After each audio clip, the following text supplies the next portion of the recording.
Hello বন্ধুরা, আশা করি সকলে ভালো আছেন। আমিও ভালো আছি।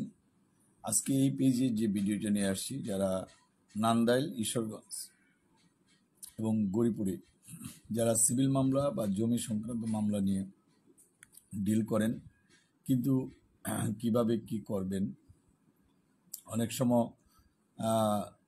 কোর্টে দালালের খপ্পরে পড়েন বা একজন লয়ারকে মামলা দিয়েছেন, দরবারের পরে মীমাংসা হচ্ছে না, সেই সব ক্ষেত্রে একটা ঝামেলায় পড়েছেন, খোঁজখবর নিতে পারেন না, সেসব ক্ষেত্রেও আমাদের সাথে যোগাযোগ করতে পারেন।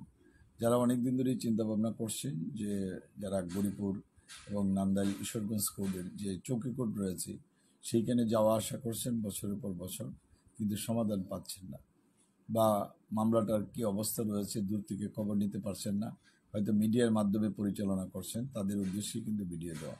যারা আমারে চিনেন বা জানেন বা এই কোর্টে আসা যাওয়া করেন, তাদের উদ্দেশ্যে আমার ফোন নাম্বার দেওয়া। যারা সমাজকর্মী রয়েছেন, বিভিন্ন দরবার পরিচালনা করেন, কিন্তু দরবারে জমি সংক্রান্ত কোনো আইনের সুরাহা হচ্ছে না, অথবা যারা মানবাধিকার কর্মী বা সংবাদকর্মী রয়েছেন, তাদের উদ্দেশ্যে আমার মোবাইল নাম্বার এবং হোয়াটসঅ্যাপ নাম্বার দেওয়া।